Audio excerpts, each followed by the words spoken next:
Okay, and we are live.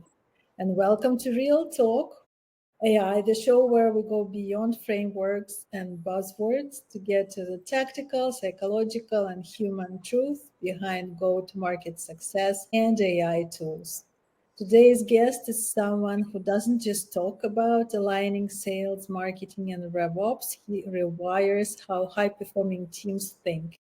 Co-founder and CEO of DURINDAL, Garrath Robinson brings a rare combination of tactical sales mastery, behavioral science, and real-world intelligence operations to B2B strategy. So if you ever wondered why most GTM playbooks fail under pressure, this episode is for you. Hi, Garrath, and welcome. Hi, Esther, and I'm really excited to be on with you today. We had a great conversation that prefaced this LinkedIn Live, so I'm excited to get into it. Right. So before we dive into tactics, tell me, you've built Durindal on a foundation that includes your military experience, previous experience, and advanced GTM execution. How did it happen that you mix all those disciplines? And what was one formative experience, either from your time in the field or early in your career, that fundamentally shaped how you think about persuasion, alignment, and leadership? Yeah, that's a great question. For us, I started 2 years ago. I had gotten to a point in my career. I had worked with companies across the spectrum from your typical Series A startup all the way to enterprise companies entering international markets or building out new verticals. And I had worked with companies like Kroger, Microsoft, DSW, Hallmark, Edge Computing, AI, SaaS, manufacturing, etc. So I had a lot of experience baked into a 10-year time period. And I got to a company and it was like a light bulb moment for me where I realized, and I was really deep into RevOps at this point. And I had been in marketing ops, sales ops, and RevOps for about 10 years. And I was like, we have all these frameworks, we have all these strategies and everything, but like the same issues across the board at any company just keep coming back to the surface. And what I realized is none of the tech is going to solve any problems, and it's not going to help you perform at a higher level until the people actually know what it looks like to perform at a high level. And when we can actually do that as a unified team. And it was a big moment for me where I realized, really this isn't about RevOps at all. I always like to say, our strike go-to-market framework or our SWAT sales methodology, it's dressed up as RevOps and sales training, but really what it is, it's leadership and organizational behavior. And then we implement the programs that help you enable all of that.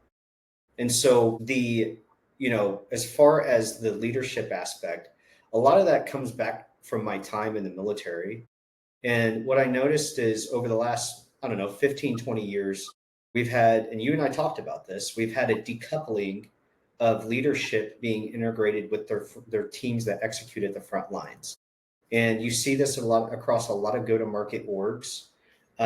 Companies love to talk about how they're horizontal, even though they act vertical, in the sense that, if that frontline manager sees an issue, they're going through 4, 5, 6 bureaucratic layers just to get a problem solved.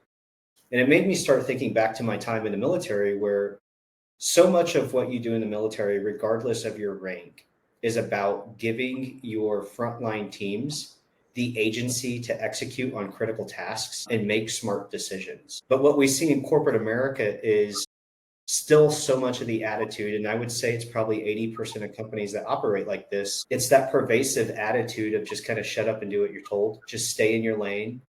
We hear so much talk about breaking down silos and creating unified teams, but that actually never happens because they're relying on the tools, they're relying on the playbooks, and they're relying on the systems to create that for them. But the reality is, as an individual, you are the standard. As an individual, your presence, how you execute, how you communicate, how you operate is the standard. And we have to start at the individual level when it comes to building a unified go-to-market team.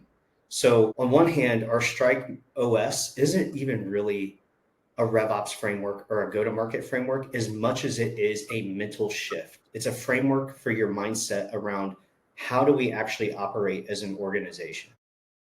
And when you and I had our first conversation, one of the things we talked about was Patagonia is a great example of this, where I was reading a story in Harvard Business Review about a very popular outdoor shop in Chile. And every year when the new Patagonia jackets come out, there's hundreds of people lined up to get their jacket at this shop. Well, one year there were hundreds of people lined up and the shop had to turn them away. They're like, hey, the jackets aren't here. And people are like, what do you mean? Like, you always have them in stock. And the principle of it was Patagonia made a commitment that we don't ship air freight. We only ship by sea because we're a sustainable company. And if that means the product doesn't get to you on time, that means the product doesn't get to you on time. And I know that sounds a little backwards, but what that really shows isn't that they have a moral high ground with how they operate, but it shows that they have a doctrine within the company, not a playbook. To me, it shows that they have a brand, and Exactly. they recognize this brand not just as a logo, colors, and font. Exactly. As company's DNA. Exactly. I think that's exactly it. And, it comes back to your brand in today's market starts with how you execute, how you deliver, and how you support.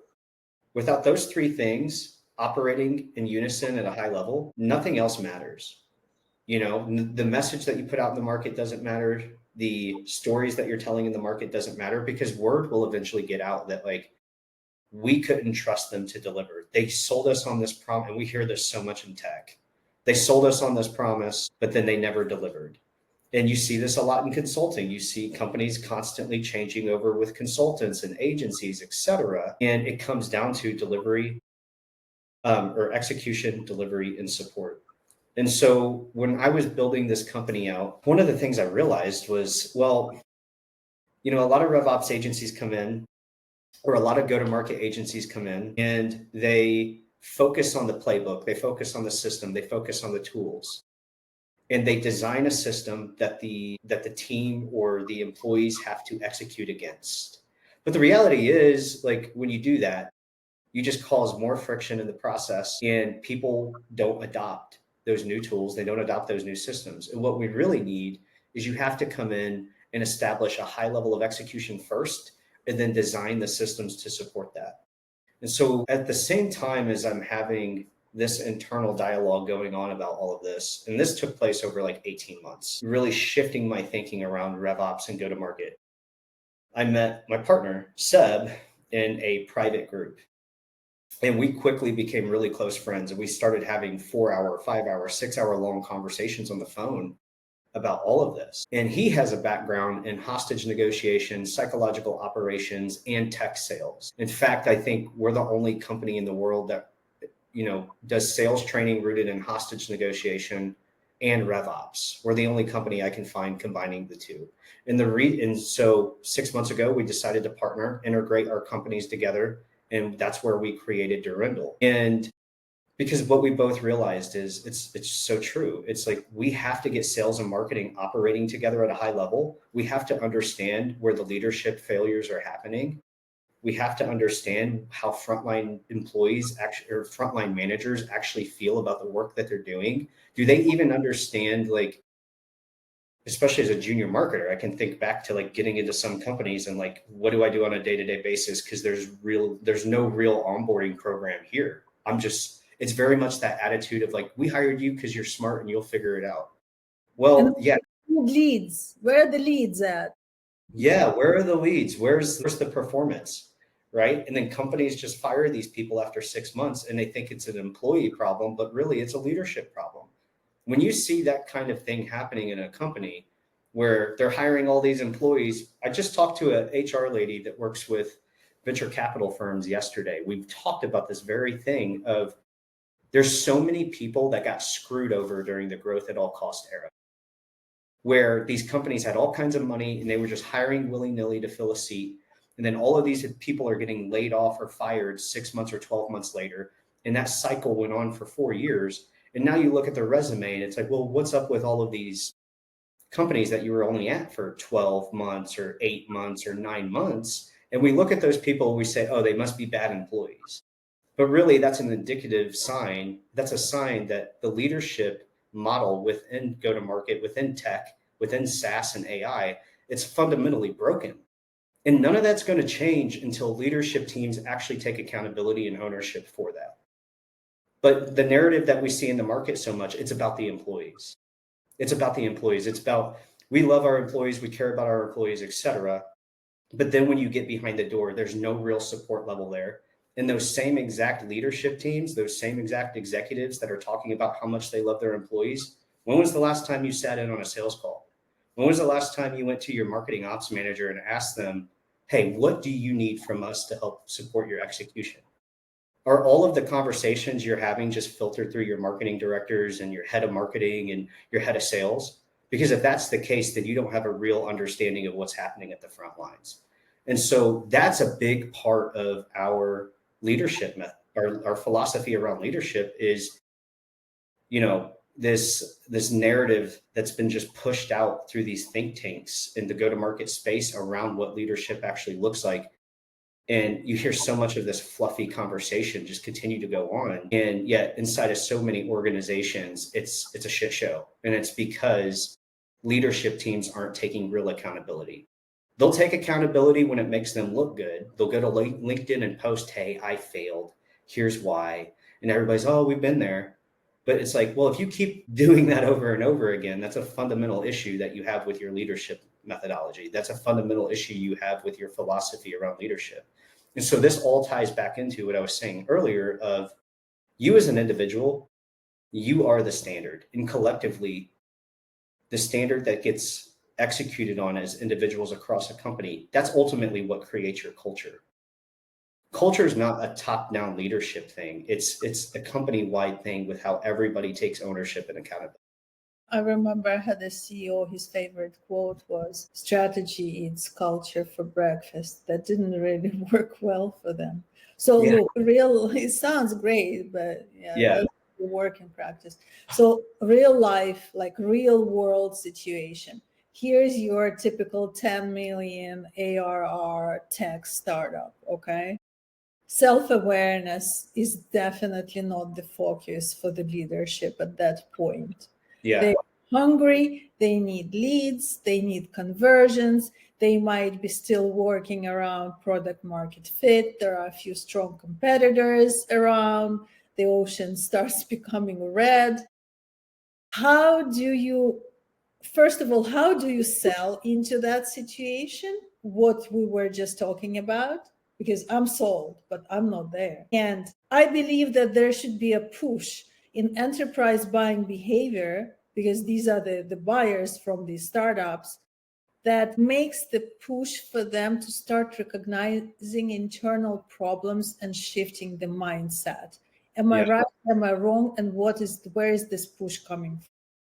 Yeah. So to address your first question, how do you sell into an environment like that? And it really comes back to, number one, a lot of the sales methodologies that teams still lead on, Sandler, Bant, Medpick, et cetera. I think Sandler came out in the 60s. Bant came out in the 80s. Medpick, in the early 90s. They're all outdated. And what you run into is this situation where when you're talking to an account executive, or you're talking to an SDR, or you're talking to a field salesperson, you go to events. What happens? They stand behind their computers, they wait for somebody to show up, and then they start throwing all this industry jargon, trying to sound like they're smarter than they are. And then they don't actually establish any real rapport with the prospect. And I think a good data point to lean on, like the reality that goes on in today's go-to-market environment, is 70% of your buyers are showing up with their decision pretty much already made. They're probably 80% of the way there. They've already done their due diligence. They've already qualified who you are as a company. And guess what? Here's the thing, RevOps. Those data points aren't showing up in your CRM. This is human level intelligence that's not going to show up in your CRM. This comes from your sales team actually building relationships and building rapport with your prospects. And So by the time they get on the phone with your sales team, or by the time they meet your sales team at a conference, they're just giving you a chance to F it up.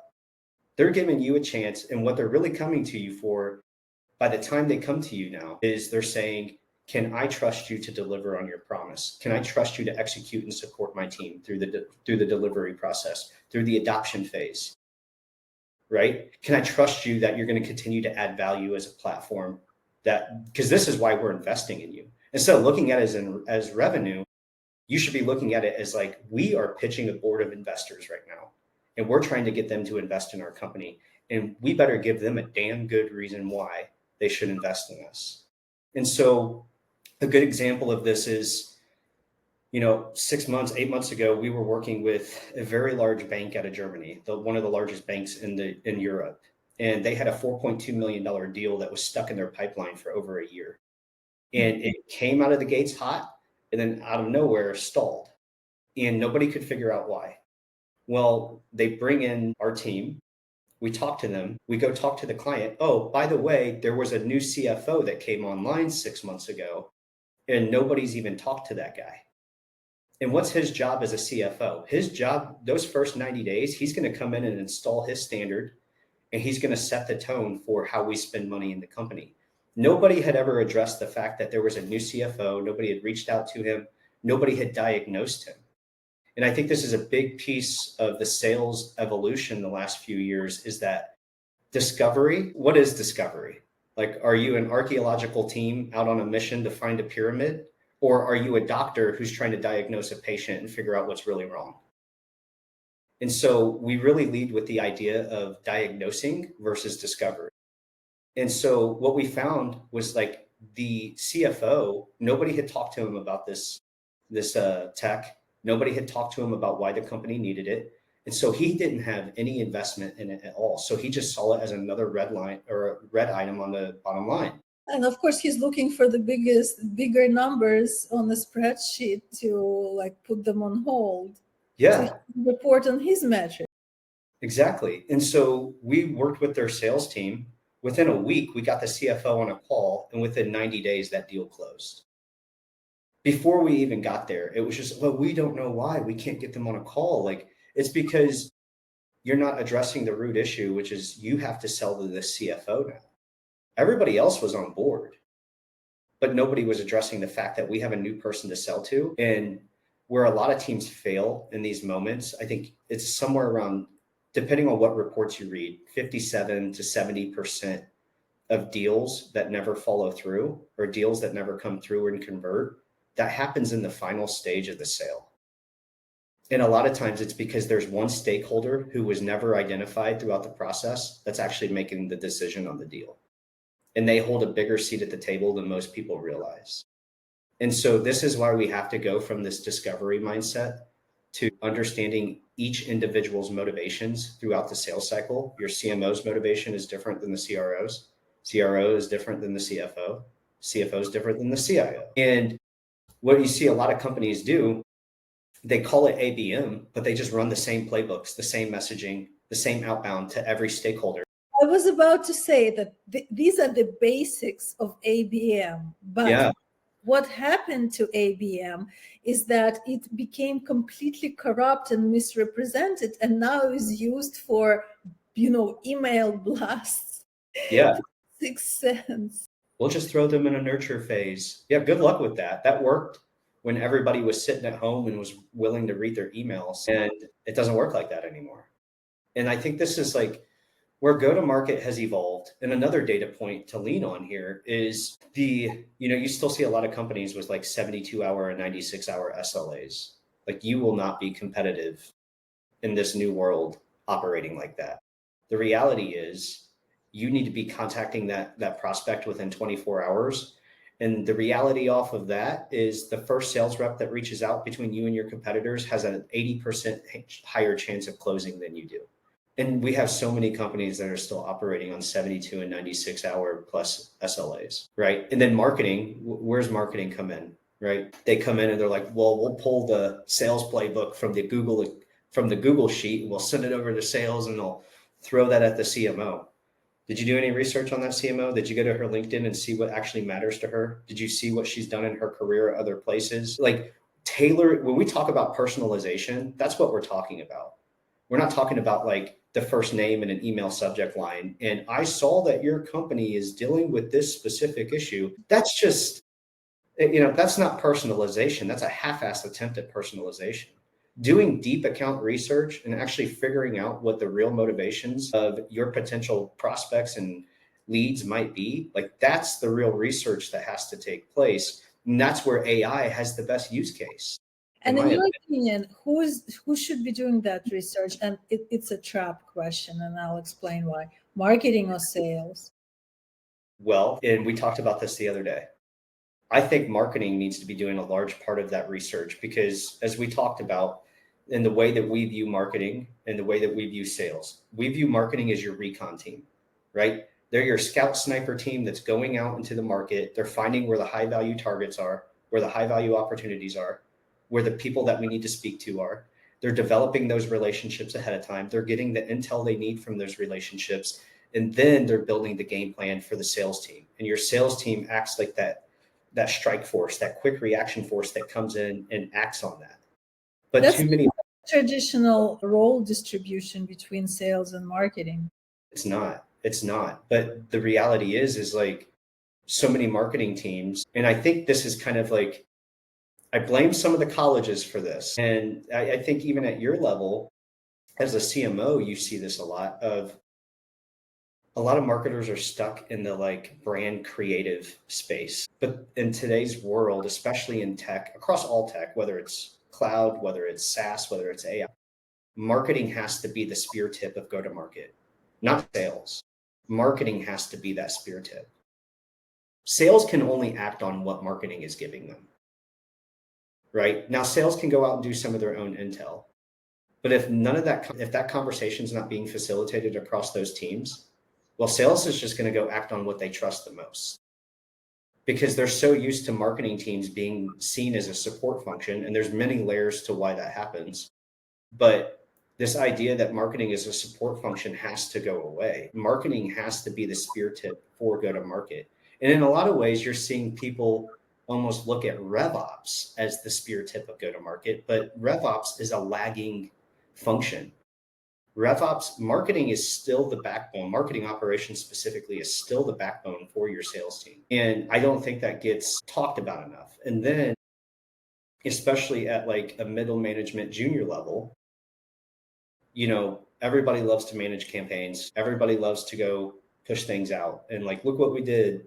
This is so beautiful. It's so creative, et cetera.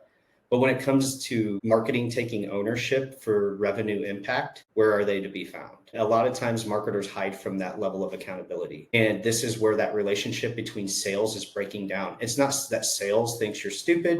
It's not that sales thinks you don't know what you're doing. It's that sales wants you to take some ownership and accountability of go-to-market execution. I have a very unconventional point of view on this, and I usually get lots of rotten tomatoes thrown at me for it. But I do believe that a separation of sales and marketing as two independent functions is outdated and dysfunctional. Yeah. I have not seen a lot of companies implementing it successfully. Refine Labs is one of the agencies that is also pushing this idea. I do believe that we would need to get rid of all those titles at some point and have a revenue function where capable employees unite together in working groups and work the account. And they have different functions, but they don't belong to different departments, because as soon as they start having different levels of accountability, different KPIs, they should have same KPIs, and that will stop the separation, and the same boss to report to. And that to me is how we solve the problem on the organizational level. But it's a completely different philosophy. It's very, very hard to get it implemented, especially in companies that already have a set structure. Oh, forget it. Yeah, well, you make a great point. And I think that, I'm not hating on Pavilion. I think that there's been a information bubble that has formed there that is a little bit disconnected from reality of what most companies can actually implement. And through that, you have revenue architecture, you have go-to-market OS, and some of these other programs.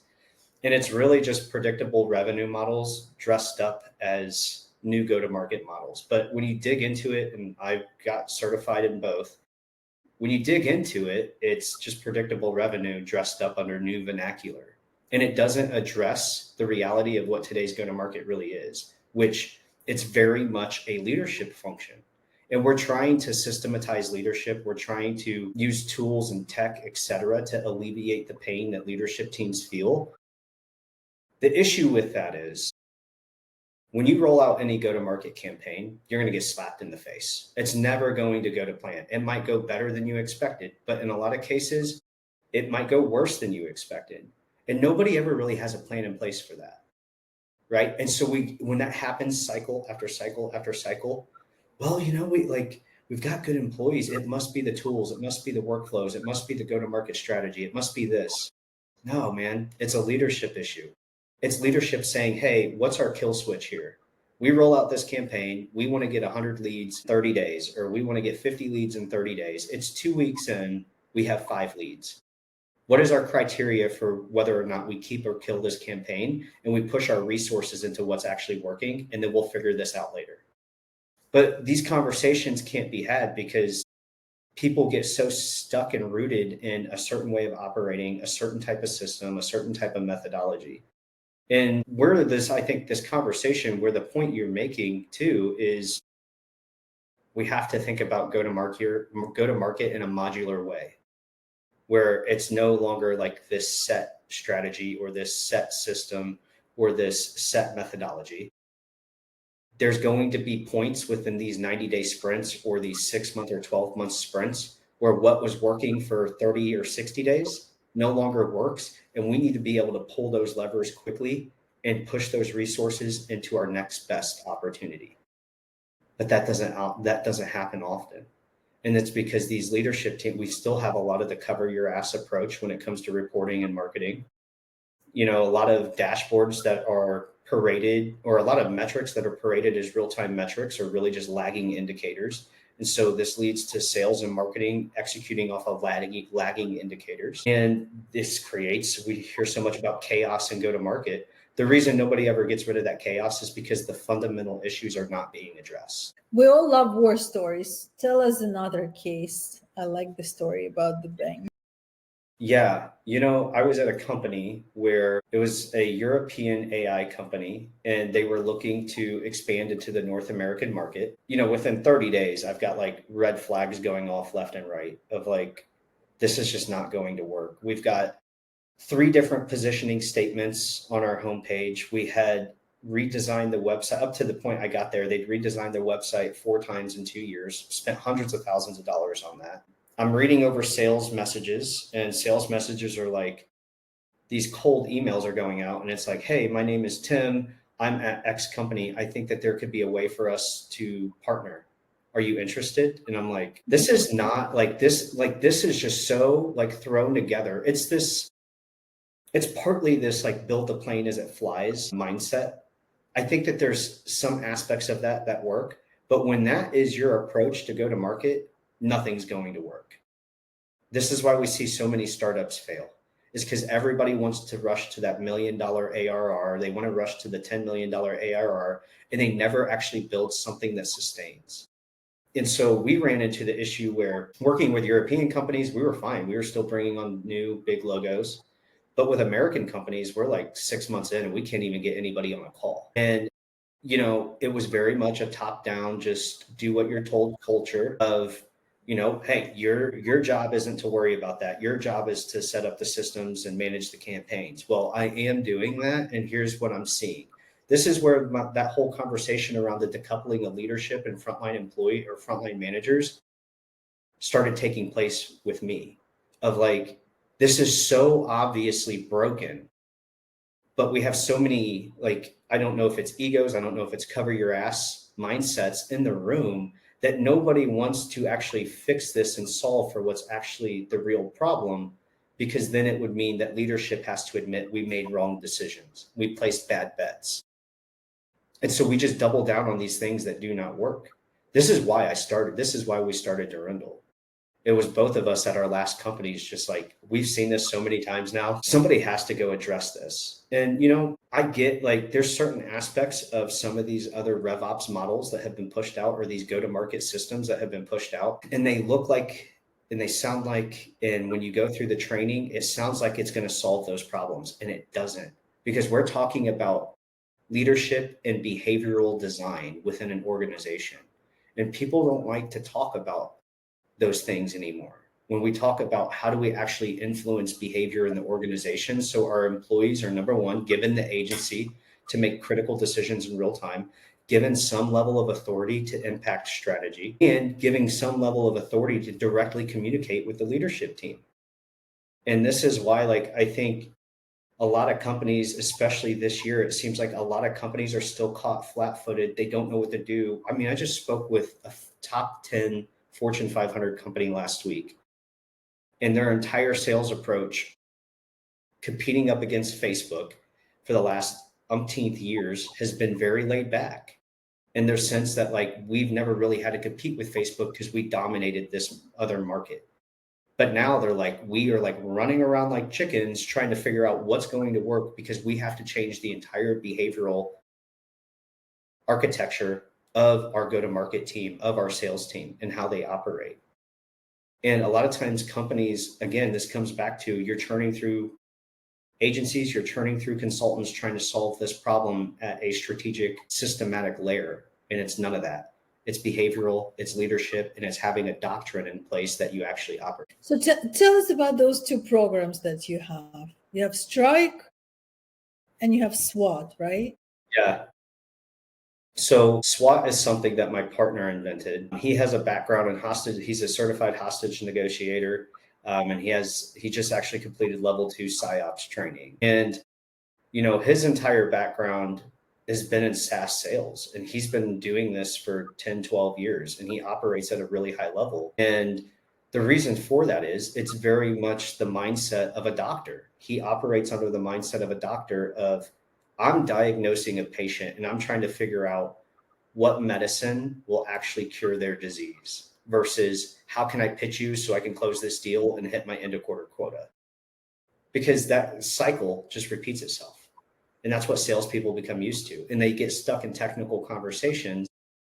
You get a lot of leads through the door, and then your conversion rate completely drops off from SQL to closed deal, because you spoke in all of this technical lingo, all of this jargon. You never got to actually know your prospect at an individual level, not just a company-wide level. You never failure map. So he invented something called failure mapping, which is really about understanding people's motivations for why they would do business with you, the company's motivations, how urgent is the problem to solve. So SWAT covers the sales training side of the business and the sales operations side of the business. How do we actually execute as a sales team?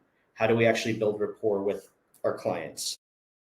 For instance, and the reason, it's rooted in hostage negotiation, what's the key to any hostage negotiation? Everybody walks away alive. Everybody walks away winning. Now, somebody's going to go to jail for sure. But the key to a good hostage negotiation is that everybody walks away alive. That's the number one goal. And then with Strike is really the foundation of, after we implement SWAT, we get your sales and marketing teams operating at a high level consistently. They have unified execution. And then Strike is how we build the systems to support that level of execution. And I would say this, we talk about signal, we talk about tempo, we talk about rhythm, we talk about intelligence, we talk about kinetics in the business. And, I love using acronyms because it simplifies things for people. Strike isn't necessarily another RevOps model or go-to-market operating system that relies on systems thinking. It's really a mental model for how you execute as a sales, marketing, and CS team, how the entire go-to-market org thinks about executing. And the number one goal of prioritizing that is, where are our highest value opportunities and how do we continually shift our resources to support those highest value opportunities instead of, oh, it's into quarter, we got to fill pipeline. Let's get these customers over the line that probably aren't good fits for us. And everything looks good on the front end. And then you end up a year later with these churn cycles where your churn's at 20%, 30%. Nobody knows why. It must be a support and onboarding issue. No, it's a front end issue of you not prioritizing the highest value targets and opportunities, and instead just seeking to hit that quota at the end of the quarter. And a lot of this thinking is predicated because in most of these SaaS companies that are funded, what's the focus? We just have to keep the board happy so the money will continue coming in. It comes back to this focus on investor level metrics. But people don't realize that the breakdown that happens because of that. And this is where my issues come in with some of these other RevOps models is, yes, sounds great on paper. We want the board to be happy. You know what would make the board really happy? Is actually having a business that sustains that revenue growth over time versus just trying to win quarter by quarter. But when we play quarter by quarter, we never actually think about the long term. And that's where those breakdowns tend to happen. I think somewhere on your website, you claim to shorten sales cycles from 6 months to 2.7 months. Is this typically because of tighter messaging, better qualifications, more effective follow-up systems? It's a blend of everything because every company has their own unique challenges. And, it might be a company that's seeing a high level of drop off in their final stage of the sale. It might be we don't have MQLs that are actually converting. We don't have SQLs that are converting. It could be a myriad of things. So in that example, right, really what was happening, so that comes from another company we worked with, and they were an edge computing company. And we were in a position where the SDR team's getting 1,000, 2,000 leads a week. They're making all of these calls and we're closing at like an 18% clip. And that was fine for a while until we got to that point where all of that started breaking down. And so really what we did is we transitioned the company from this pure cold outbound like lead gen model to a true demand gen model. We had a talk with the sales team. We redesigned the entire operating system. We talked with the sales team. Hey, listen, you're not going to get 1,000 leads a week anymore. You're going to get like 300. And people were freaking out over this. But what we saw over the next 6 or 12 months was that, I remember a specific SDR that came up to me smiling ear to ear because 3 weeks into this, people are freaking out like I don't have enough leads to call, this, that, and the other. Like, hey, all right, it's all right. Like, this will work. Just give it time. 6 months later, the conversation shifted to like, I absolutely love this because I'm closing more deals than I was 12 months ago. And I'm making 50%, 75% less calls, 50, 75% less outbound activity. And we're still closing deals at a higher clip, seeing that go from 18% to 27% to 32%. And so it comes back to this whole idea of focusing your resources and your efforts on the highest value opportunities. That might not always play out this quarter. That company grew from 28 to 52 million over the next 12 months. That first quarter implementing that was a shit show. All right. People were freaking out about sales metrics. People were freaking out about pipeline, etc. But it goes to show that if you play the long game and you focus your resources on where those highest value opportunities are, it will play out in your favor because you'll build real relationships with your prospects and your customers. You'll be better positioned to support them, enable them, and eventually, like what every sales team wants to get to is upsell them and cross-sell them. And so those things take time to put in place. And it's not going to have like these agencies that come in or these consulting firms that come in. A lot of times we come in after them and the whole conversation is we had an uplift for 90 days and then it was like gone. The moment the agency left, like that performance level was gone. And it's because it's all rooted in this short-term thinking.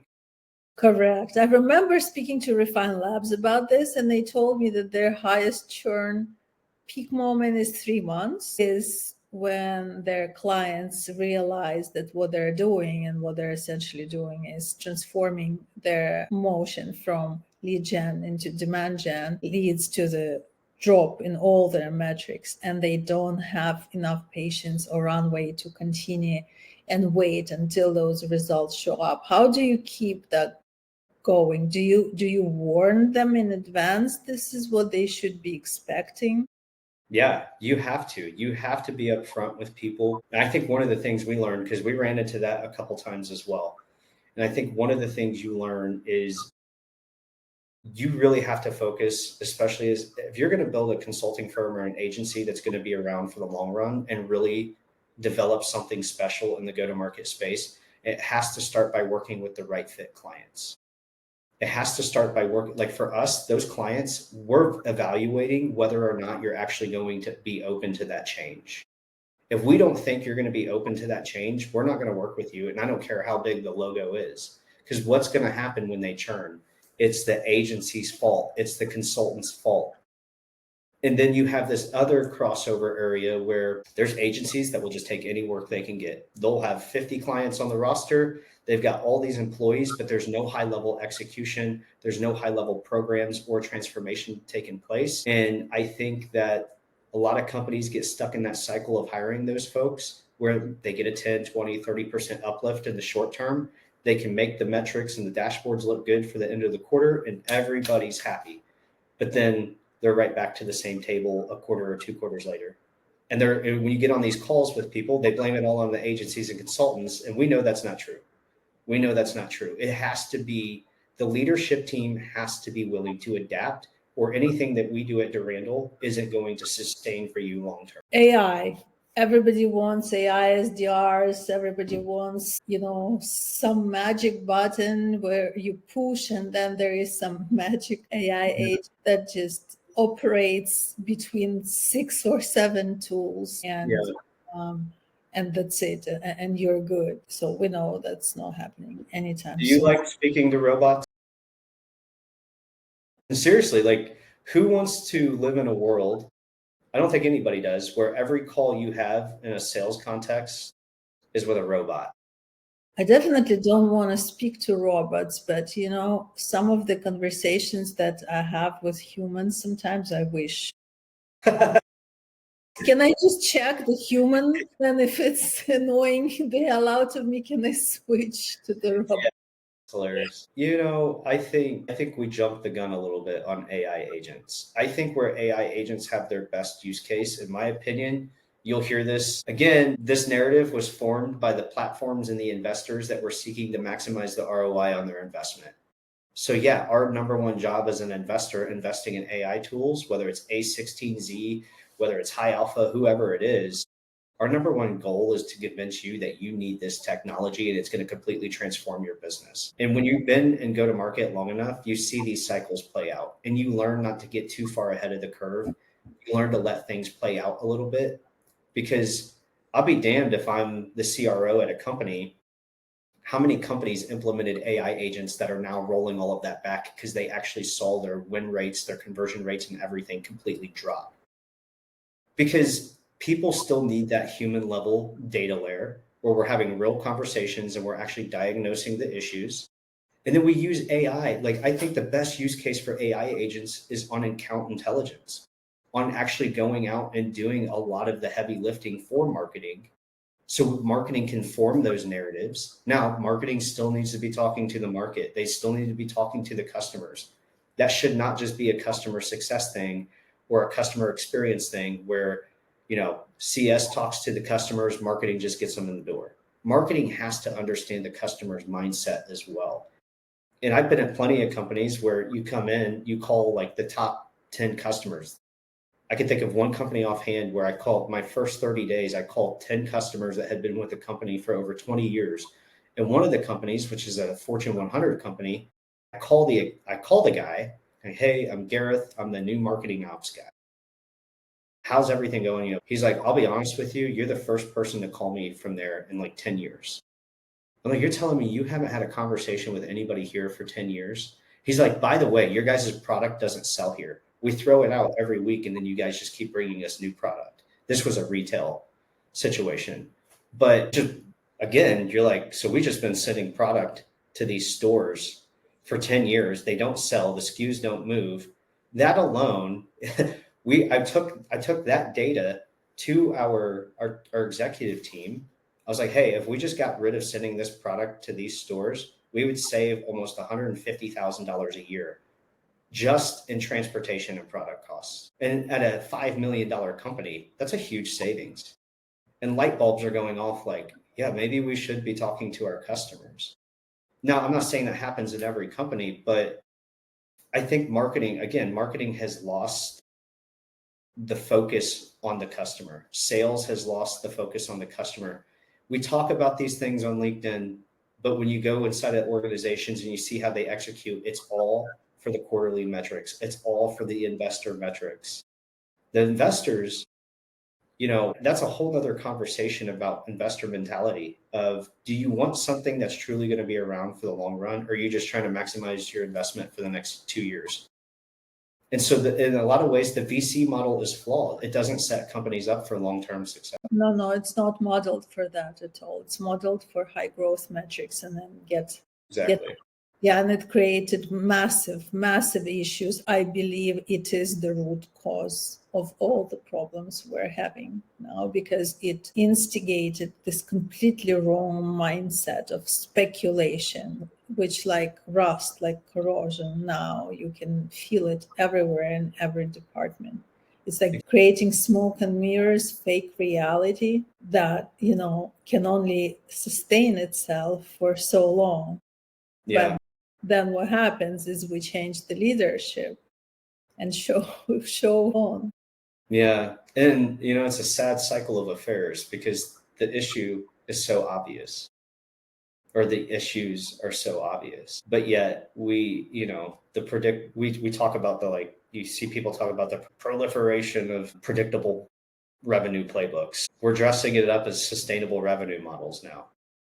You need sustainable revenue. And I bought into that. And then you try to implement it and you actually think about it and you're like, well, what business has sustainable revenue?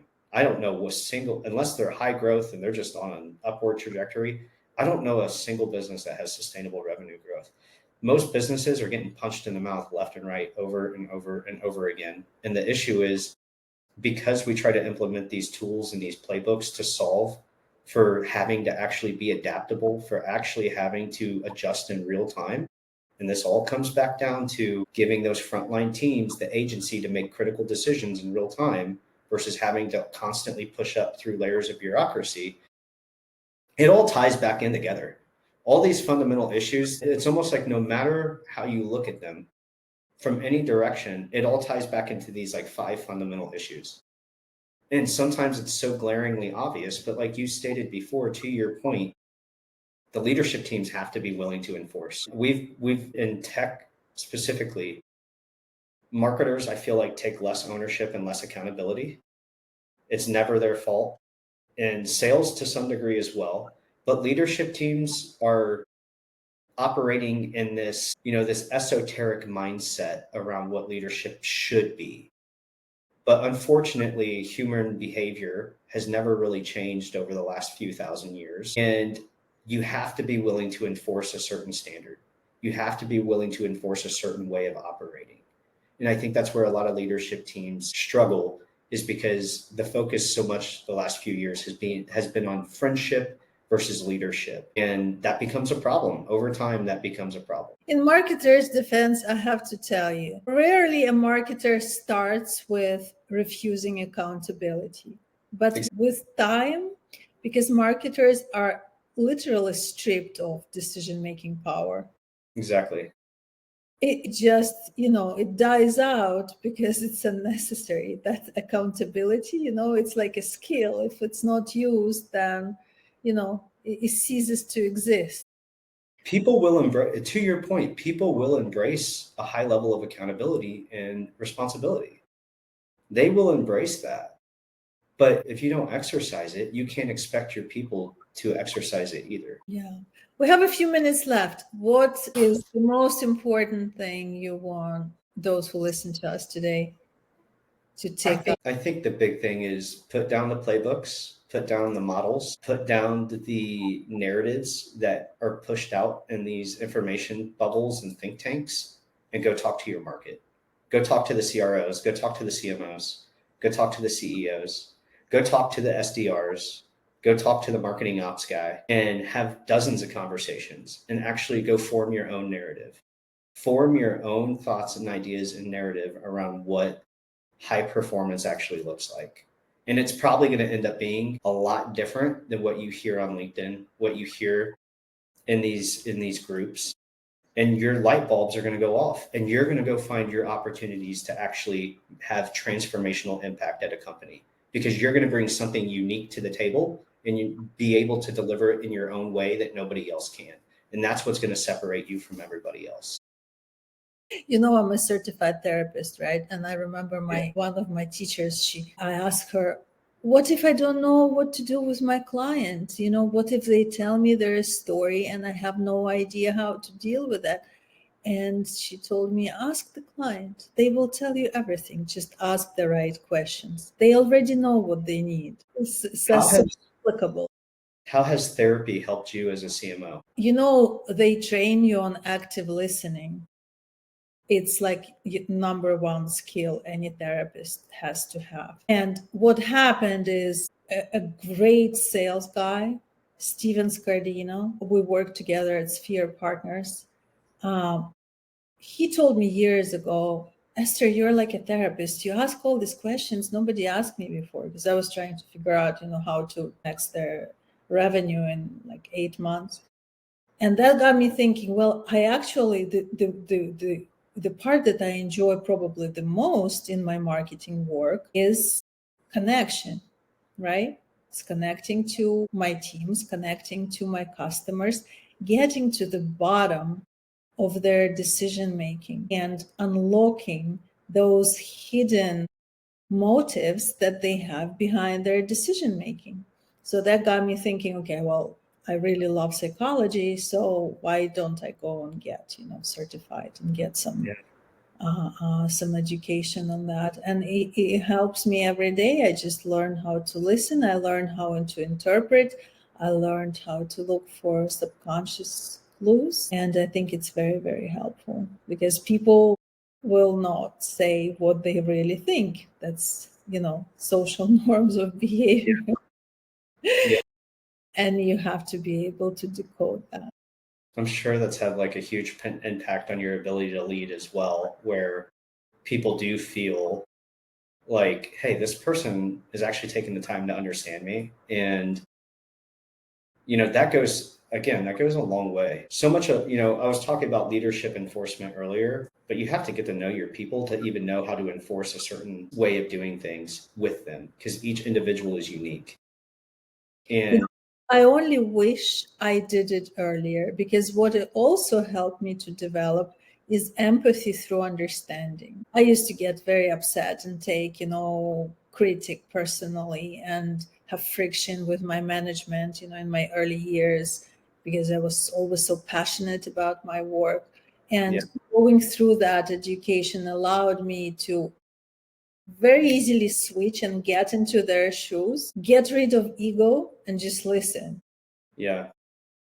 And that skyrockets your progress in any negotiation, in any relationship. Absolutely. Yeah. Yeah. Well, that's awesome, because you don't meet too many marketers that lean into that. We get so caught up in like psychological principles, but actually understanding how to apply those is where that separation really occurs. And yeah, I found it really fascinating that, especially on a go-to-market team or working with other go-to-market leaders, you don't find too many people. That's why I'm partnered with my partner, having his background in hostage negotiation, understanding the motivations, diagnosing versus just discovery. It makes such a huge difference. It really does. I had a CRO tell me yesterday, we're like 15 minutes into a call, and he's like, so what's your pitch? And I was like, Matt, I don't have a pitch for you. I was like, I'm literally just on this call to get to know you as a human being, show you that I'm a real person. And we talked some business stuff. Hey, you get to see I know my shit. And one day, as we maintain this relationship and we form the relationship, one day there might be a need, there might be a moment that arises where you need me to come in and help you with something. But I'm not going to sit here and force that on you. I'm not going to sit here and pitch you on me. I'm going to let you form that opinion for yourself. And all I can do is be in control of showing up as my best self and actually taking a real interest in getting to know you. It goes a long way. It goes a really long way. Very, very smart. Well, it was a great pleasure talking to you today. Yeah, We'll continue. We have some meetings scheduled further ahead. Have a wonderful weekend. You too. Everyone, thank you so much for being with us today. Yeah, likewise. Thanks, Esther. Bye-bye.